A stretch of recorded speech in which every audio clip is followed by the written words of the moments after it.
प्रभु यीशु मसीह के नाम में अभिनंदन करते हैं और प्रभु यीशु मसीह की महिमा और तारीफ़ के लिए हम लोग इकट्ठे हुए हैं। हम ध्यान करेंगे आज के दिन इफिसियों की पत्री 5 अध्याय और पहले 8 पद मैं अपने और आपके लिए पढ़ूंगा। इसलिए प्रिय बालकों के समान परमेश्वर का अनुकरण करो और प्रेम में चलो, जैसे मसीह ने भी तुमसे प्रेम किया और हमारे लिए अपने आप को सुखदायक सुगंध के लिए परमेश्वर के आगे भेंट करके बलिदान कर दिया, जैसा पवित्र लोगों के योग्य है, वैसा तुम में व्यभिचार और किसी प्रकार के अशुद्ध काम या लोभ की चर्चा तक ना हो, और ना निर्लज्जता, ना मूढ़ता की बात, ना ठट्टे की, क्योंकि ये बातें शोभा नहीं देती, वरन धन्यवाद ही सुना जाए, क्योंकि तुम ये जानते हो कि किसी व्यभिचारी या अशुद्ध जन या लोभी मनुष्य की जो मूर्ति पूजा के बराबर है, मसीह और परमेश्वर के राज्य में मीरास नहीं। कोई तुम्हें व्यर्थ की बातों से धोखा ना दे, क्योंकि इन ही कामों के कारण परमेश्वर का क्रोध आज्ञा ना मानने वालों पर भड़कता है। इसलिए तुम उनके सहभागी ना हो, क्योंकि तुम तो पहले अंधकार थे, पर प्रभु में ज्योति हो। अतः ज्योति के संतान के समान चलो। प्रभु परमेश्वर की आशीष उसके पवित्र वचन के पढ़े और सुने जाने पर हो। आमीन। हम परमेश्वर को बहुत धन्यवाद करेंगे आज की इस बेशकीमती समय के लिए जो परमेश्वर ने हमें अपने अनुग्रह में से दिया है। एक बात को मैं आज बल्कि 2 बातों को आज मैं क्लियर करना चाहता हूँ, और आज के बाद किसी को इन 2 बातों को लेकर मिसअंडरस्टैंडिंग या कन्फ्यूज़न का कोई कारण ना हो। पहली बात है कि प्रभु यीशु मसीह का क्रूसिफिक्शन, उसके क्रूस पे चढ़ाए जाने की इम्पोर्टेंस को हम कंपेयर करेंगे ओल्ड टेस्टामेंट के कुछ सिचुएशंस के साथ, और हम ध्यान करेंगे कि बार बार हम बोलते हैं परमेश्वर का अनुग्रह। जब हम अनुग्रह की बात करते हैं तो ये बात आपको बिल्कुल समझ में आनी चाहिए कि जहाँ अनुग्रह होता है वहाँ आपकी धार्मिकता नहीं होती, वहाँ आप अपने चाल चलन के ऊपर घमंड नहीं कर सकते। अगर कोई अपने आप को बहुत बड़ा धर्मी समझता है तो उसको ये पता होना चाहिए कि वो धर्मी अपने चाल चलन से नहीं है, वो धर्मी अपने चाल चलन से नहीं है, परंतु धर्मी होने का अनुग्रह परमेश्वर ने यीशु मसीह के क्रूसिफिक्शन से उसको दिया है। तो अब हम दोनों बातों को साथ साथ लेकर चल रहे हैं। पहला प्रभु यीशु मसीह का क्रूसिफिक्शन और दूसरा अनुग्रह। तो हम सबसे पहले देखेंगे इफिसियों की पत्री ये 5 अध्याय जहाँ से शुरू होता है, वो एक बात की डिमांड रखी जाती है कि प्रिय बालकों के समान परमेश्वर का अनुसरण करो। प्रिय बालक कौन होता है? प्रिय बालक सिर्फ वो होता है जो अपने माता पिता की मर्जी 100% पूरी करता है। वो अपने माँ बाप का सबसे प्यारा बच्चा होता है। और यहाँ पर बहुत सारे माँ बाप भी मेरे को सुन रहे हैं, सबके बाल बच्चे हैं। और अगर किसी भी माता पिता का बच्चा जरा सी भी कोताही बरतता है तो वो कई दफ़ा प्यार में, कई दफ़ा दुलार में, कई दफ़ा इसलिए कि ये नादान है उसको वो इग्नोर करते हैं, परंतु उनका मन अंदर से खेदित होता है और वो परेशान होते हैं कि मेरे बच्चे ने ये क्यों किया। पब्लिकली उस बच्चे के लिए वो कुछ नहीं कह पाते, वो बात दीगर है, परंतु सत्यता इसी में है कि जब कोई भी बच्चा अपने माँ बाप की इच्छा के विरुद्ध कोई भी कार्य करता है वो परमेश्वर को भाता नहीं है। तो सबसे पहली डिमांड ये की गई है कि हम प्रिय बालकों के समान परमेश्वर का अनुकरण करें। अनुकरण क्या है? आपको कुछ हिदायतें दी गई हैं, वो हिदायतें पहले पुराने नियम में दी गई हैं, फिर उन्हीं हिदायतों को नए रूप में न्यू टेस्टामेंट के अंदर दिया गया है। और वो जो हिदायतें ओल्ड टेस्टामेंट से न्यू टेस्टामेंट में आई हैं, कई दफ़ा वो समझ में नहीं आती हैं और उनकी समझ में गफलत की स्थिति बनती रही पीछे दिनों में। जब प्रभु यीशु मसीह के जाने के बाद, आसमान पे उठा लिए जाने के बाद, तो पृथ्वी पर एक एक बात को लेके कई कई मत हुआ करते थे लोगों के, और वो लोग कोई और नहीं थे, वो यहूदी थे। फिर बाद में कुछ अन्य जाति लोग आए, और जब अन्य जाति लोग आए तो बहुत सारी कन्फ्यूज़न होती थी। तो उन कन्फ्यूज़न को दूर करने के लिए प्रेरितों ने इन पत्रियों को लिखा। तो पत्रियां लोगों के कन्फ्यूज़न को दूर करने का एक माध्यम है। और कई दफ़ा मैंने देखा है कि नहीं ये तो पत्री में लिखा है। ये पत्री में नहीं लिखा, ये पवित्र शास्त्र में लिखा है। आपको समझना होगा कि पत्री की इम्पोर्टेंस क्या है। आप पुराने नियम के उत्पत्ति के 1 अध्याय की 1 आयत से लेकर प्रकाशित वाक्य के आखिरी अध्याय यानी कि जो 21वां अध्याय है और उसके 22वें वचन तक, 22 अध्याय के 21 वचन तक जो कुछ भी लिखा हुआ है उसको अगर आपके पास आत्मिक अंडरस्टैंडिंग है तो वो आप उसको आज कंपेयर कीजिए मेरे साथ। उत्पत्ति 1 अध्याय की 1 आयत से लेकर मलाकी की आखिरी आयत तक, 4 बाब के 6ठे आयत तक जो कलाम को डील करने वाला है वो यहोवा परमेश्वर है। ठीक है? उत्पत्ति 1 अध्याय की 1 पद से लेकर मलाकी 4 बाब के 6 वचन तक परमेश्वर ने उसको डील किया इजराइलियों के साथ।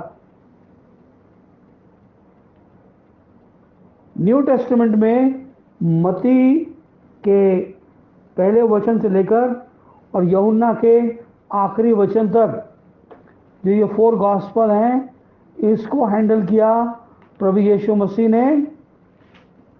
कहाँ? यरूशलेम के अंदर रहते हुए। और अब देखिएगा मैं जो बात कहने जा रहा हूं ये अद्वैत परमेश्वर की बात है। इसको आप त्रिएक परमेश्वर के रूप में ना देखें। मैं इसको पिछली दफा क्लियर कर चुका हूं। और उसी परमेश्वर का जो एक रूप है वह है पवित्र आत्मा। 4 गॉस्पल के बाद जितनी पत्रियां लिखी गई हैं वो 27 पत्रियां हैं। कुल 27 से 23 पत्रियां हैं जिसमें एक प्रकाशित वाक्य है, तो 22 पत्रियां हैं और एक प्रकाशित वाक्य 23। इनको लीड करने के लिए परमेश्वर ने अपने पवित्र आत्मा को यूज किया है। ठीक है, पवित्र आत्मा कोई और नहीं, वो परमेश्वर को दर्शाता है। प्रभु यीशु मसीह कोई और नहीं, वो परमेश्वर को दर्शाता है। और ऐसा नहीं है कि एक परमेश्वर के अंदर 3 जन रहते हैं, एक तो परमेश्वर खुद रहता है और एक पुत्र रहता है और एक पवित्र आत्मा रहता है। नहीं, परमेश्वर स्वयं रहता है और वो स्वयं ने अपने काम को करने के लिए 3 स्टेजेस में काम किया है। कैसे काम किया है? मैंने लास्ट वीक भी इस बात को आपको बतलाया था, बट मैं अभी फिर इस बात को थोड़ा सा एम्फसाइज कर देता हूं। कैसे किया? इब्रानियों की पत्री 1 अध्याय में लिखा है, पूर्व युग में परमेश्वर ने बाप दादों से थोड़ा थोड़ा करके और भांति भांति करके भविष्य वक्ताओं के द्वारा बातें की। क्लियर है? तो यहाँ पे पूर्व युग में परमेश्वर ने बाप दादों से और भविष्य वक्ताओं के द्वारा बातें की। बात करने वाला कौन है? परमेश्वर है। और जब बात करने वाला परमेश्वर है तो वही परमेश्वर, आगे वचन में क्या लिखा है, इन अंतिम दिनों में हमसे पुत्र के द्वारा बातें की। इन अंतिम दिनों में हमसे पुत्र के द्वारा बातें की, जिसे उसने सारी वस्तुओं का वारिस ठहराया और उसी के द्वारा सारी सृष्टि की रचना हुई। वह उसकी महिमा का प्रकाश और उसके तत्व की छाप है। Is that clear? इतना बिल्कुल क्लियर होना चाहिए। बात करने वाला परमेश्वर है, वहां स्वयं डायरेक्ट बात कर रहा है ओल्ड टेस्टामेंट के पुराने पवित्र लोगों से और प्रॉफिट से। जब वो बात करता है तो बात करने के लिए वो अपने पवित्र आत्मा के द्वारा, अपने पवित्र आत्मा के द्वारा प्रेरितों को वो उभारता है। मैं तीसरा एक बात और क्लियर कर देता हूं ताकि आप कंफ्यूजन के स्टेट से थोड़ा सा बाहर आ जाएं। और एक second, 1 minute.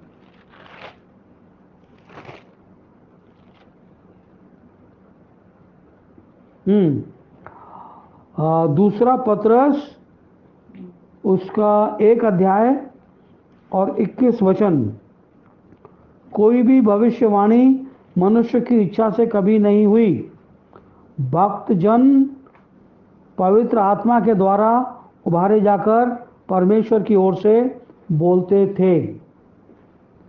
Is that clear? Clear होना चाहिए। तो ओल्ड टेस्टामेंट में परमेश्वर किसी मनुष्य के सामने हाजिर नहीं होता था। परमेश्वर उनको अपने आत्मा से उभारता था और अपना आत्मा उनमें भेजता था ताकि वो पवित्र आत्मा के उस वचन को रिसीव करके और प्रॉफिट के मिनिस्ट्री को करके उन लोगों के बीच में परमेश्वर के उस वचन को वो इजराइलियों के अंदर बांटें। तो आप अगर ध्यान से देखेंगे, अगर आप यहाँ पे ध्यान से देखेंगे तो ओल्ड टेस्टामेंट में जहाँ पे हम दूसरा पत्रस 1 अध्याय 21 वचन जहाँ पर हम देखेंगे तो हम ये देखेंगे कि ओल्ड टेस्टामेंट में और न्यू टेस्टामेंट 4 गॉस्पल छोड़कर जो कार्य है वो पवित्र आत्मा के द्वारा किया गया है। आप देख रहे हैं, समझ रहे हैं? ओल्ड न्यू पूरी बाइबल में 4 गॉस्पल को अगर हम निकाल लेते हैं तो हम देखेंगे सारा काम पवित्र आत्मा के द्वारा करा गया है। और ये पवित्र आत्मा कोई नहीं, स्वयं परमेश्वर है। ये आदि अनंत आत्मा है। ये आदि अनंत आत्मा है। ये वो परमेश्वर है ना जिसके दिनों का शुरू है ना जिसके दिनों का अंत है। वो सदा काल से था और सदा काल तक रहने वाला है। मैं थोड़ी सी आपकी और मदद करता हूँ, आप जरा वेट करिए। मैं एक पद और निकाल लेता हूँ।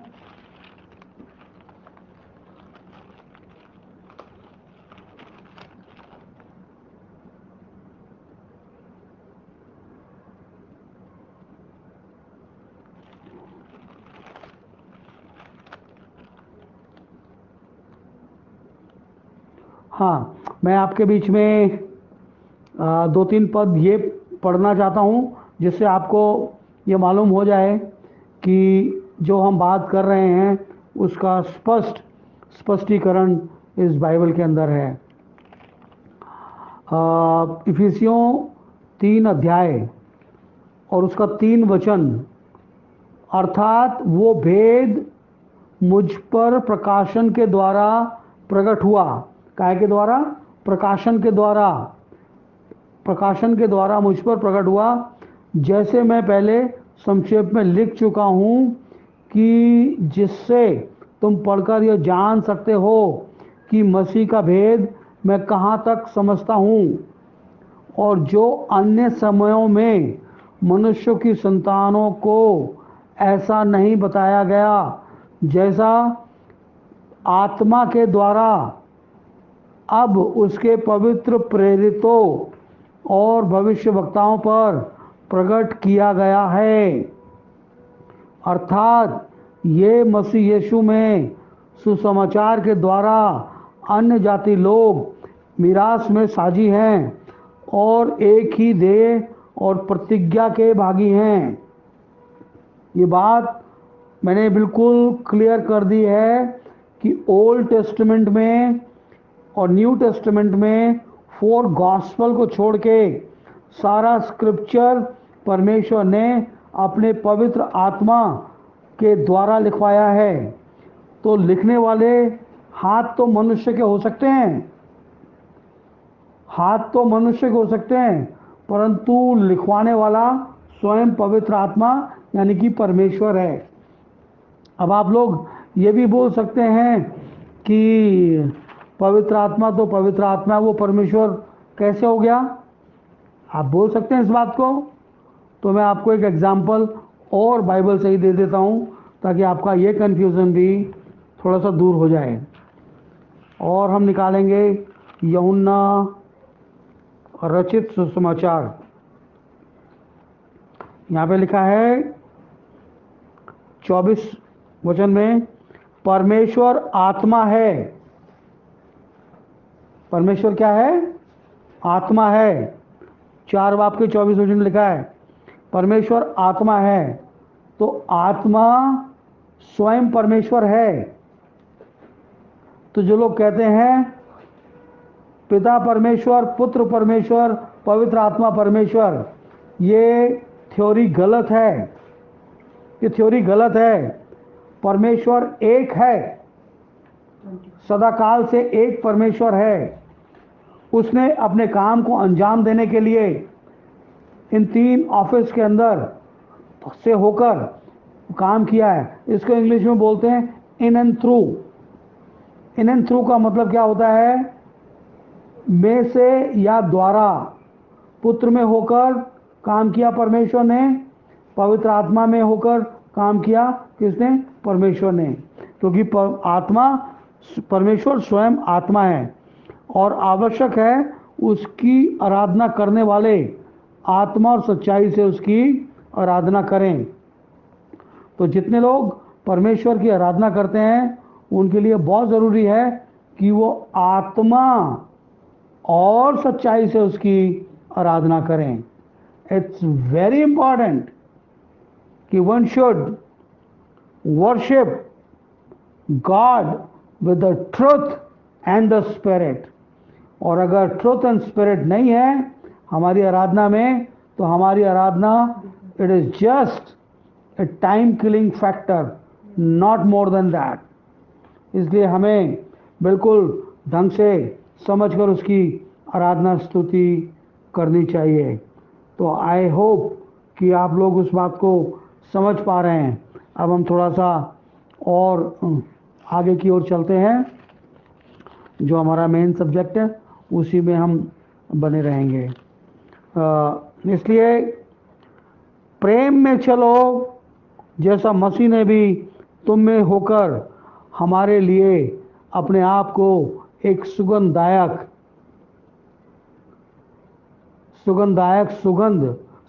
सुगंध के लिए परमेश्वर के आगे अपने आप को भेंट करके बलिदान कर दिया।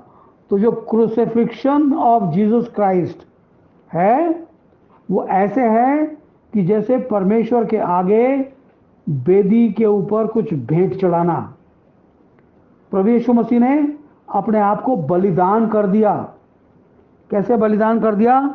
इसके लिए एक वचन मैं निकालूंगा आपके साथ, और वो मिलेगा निर्गमन में। उत्पत्ति के बाद दूसरी पुस्तक निर्गमन और 29 अध्याय।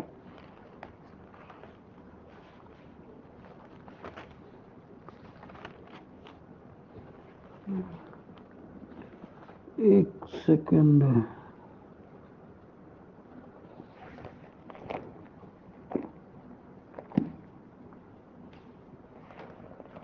उनतीस का हम 18 वचन पढ़ेंगे। यहाँ लिखा है, और वह उस मेढ़े को वेदी पर जलाना वह यहोवा के लिए होम बलि होगा, और वह सुखदायक सुगंध और यहोवा के लिए हव्य होगा।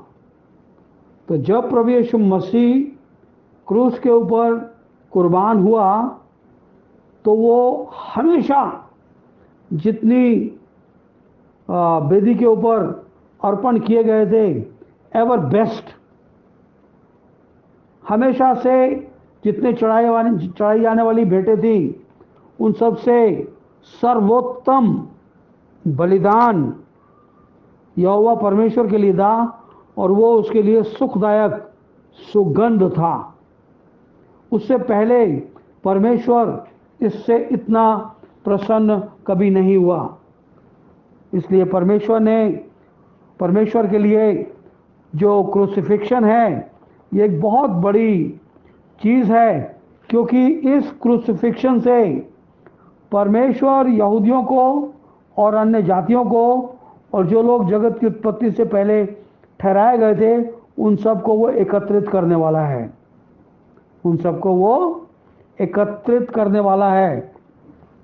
और वो जब सबको एकत्रित करने वाला है तो मेरे अजीज साथियों, आप समझते हैं कि इसका मतलब क्या है।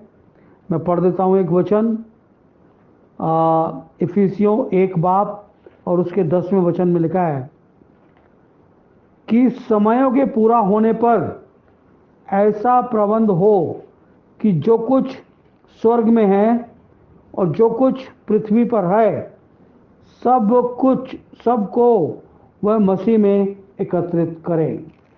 तो जो मसीह यीशु का क्रूसिफिक्शन था वो केवल इसलिए था जो कुछ स्वर्ग में है और जो कुछ पृथ्वी पर है उस सब को परमेश्वर मसीह में एकत्रित कर दे। और जब हम एकत्रित करते हैं तो हम क्या होते हैं? हम ज्योति की संतान ठहरते हैं, क्योंकि हमारा प्रभु ज्योति है, वो जगत की ज्योति है। और वो जगत में आया, वो कहता है कि मैं जगत की ज्योति हूँ। और जब वो ज्योति बनकर आया तो आज आवश्यकता है कि हम सब लोग ज्योति में चलें। तीसरे पद में लिखा है, जैसा पवित्र लोगों के योग्य है वैसा तुम में भी व्यभिचार और किसी प्रकार का अशुद्ध काम या लोभ की चर्चा तक ना हो। यानी कि परमेश्वर की प्योरिटी का लेवल देखिए, उसकी प्योरिटी का लेवल देखिए। वो कहता है कि ना तो व्यभिचार हो और ना किसी प्रकार का अशुद्ध काम, और यहाँ तक कि लोभ की चर्चा तक ना हो, लालच की चर्चा तक ना हो। 10 कमांडमेंट में से एक कमांडमेंट है कि तू किसी के घराने की वस्तु का लालच ना करना। तो हमारी ज़िंदगी में किसी भी चीज़ को लेकर लालच नहीं होना चाहिए। तो ये परमेश्वर का वचन हमें हिदायत करता है। कहता है ना निर्लज्जता ना मूर्ता, ना तो कोई ऐसा काम करें जो नीच हो, ना ऐसा काम करें कि उसमें बेवकूफ़ी नज़र आए, ना ठट्टे की, यानी कि ना किसी की बेइज्जती करें, ना किसी का मखौल उड़ाएं, ना किसी का मजाक उड़ाएं, क्योंकि ये बातें शोभा नहीं देती। परमेश्वर के पवित्र लोगों को ये बातें शोभा नहीं देती कि किसी का परिहाय बनाकर उसका उपहास उड़ाया जाए, या उसकी शॉर्ट कमिंग्स के ऊपर उसकी कमी कमज़ोरियों का वो मजाक बनाकर एक मजाक का पात्र बना दे किसी को। नहीं, परमेश्वर इनसे खुश नहीं होता, और वो कहता है ये बातें शोभा नहीं देती, वरन धन्यवाद ही सुना जाए। अगर किसी इंसान की ज़िंदगी में एक चीज़ आ जाए कि वो परमेश्वर को धन्यवाद दिल से आत्मा की गहराई से देना सीख जाए, तो उसकी ज़िंदगी में ठहराव आ जाता है। चाहे उसके ज़िंदगी में किसी प्रकार की घटी हो, कमी कमज़ोरी हो, सर्कमस्टेंसेस एडवर्स हो, वो उस बात की चर्चा नहीं करता, चिंता नहीं करता, वरन वो बड़े ही सौम्य तरीके से परमेश्वर को धन्यवाद करता है। वो कहता है कि परमेश्वर, मैं तेरा धन्यवाद करता हूँ क्योंकि तूने आज मुझे ये चीज़ नहीं दी है। मैं जानता हूँ तो ये मेरी कोई बेहतरी होगी, इसलिए तूने नहीं दी। हो सकता है वो खो जाए मुझसे, हो सकता है चोरी हो जाए मुझसे, हो सकता है टूट जाए मुझसे, हो सकता है कोई छीन के ले जाए मुझसे, मगर जब तू देगा तो मैं उस पल का इंतज़ार करूँगा और तू मुझे अवश्य देगा। मैं तेरा धन्यवाद करता हूँ, आज के लिए तेरा धन्यवाद। सो हमारी ज़िंदगी धन्यवादित होनी चाहिए, और जब आप धन्यवादित बने रहते हैं, शुक्रगुजार बने रहते हैं, परमेश्वर ने अब्राहम को पुत्र देने का वायदा किया, और पुत्र मिलते मिलते 25 बरस निकल गए। भाई साहब 75 साल के थे, 100 साल के हो गए, मगर वो धन्यवादित बना रहा, और धन्यवादित बने रहने के सबब से उनको पुत्र मिला, और उस पुत्र के सबब से उनको प्रतिज्ञा का पुत्र, एक पुत्र तो उन्होंने अपनी इच्छा से पैदा कर दिया, मगर परमेश्वर कहता है कि ये तेरा वारिस नहीं होगा, तेरा वारिस वो होगा जो तेरी पत्नी सारा से पैदा होगा, और उसके द्वारा मैं तो तेरे कुल को आशीष दूंगा। 5वें वचन में लिखा है, तुम जानते हो कि किसी व्यभिचारी या अशुद्ध जन या लोभी मनुष्य जो मूर्ति पूजा के बराबर है, मसीह और परमेश्वर के राज्य में कोई मिरास नहीं। अगर हमारी जिंदगियों में व्यभिचार, अशुद्धता या लोभ, ये तीनों चीज़ें, इनको परमेश्वर का वचन कहता है ये मूर्ति पूजा है। अगर आप व्यभिचारी हैं तो मूर्ति पूजक हैं, आप अशुद्ध जन हैं तो मूर्ति पूजक हैं, आप लोभी हैं तो भी मूर्ति पूजक हैं। मसीह और परमेश्वर के राज्य में इनकी कोई मिरास नहीं, इसका कोई ठिकाना नहीं। परमेश्वर इसको राइट अवे रिजेक्ट करता है। 6ठे वचन में लिखा है, कोई तुम्हें व्यर्थ की बातों में धोखा ना दे। लोग बहकाते हैं कि नहीं, मसीह ने सब कुछ पूरा कर दिया।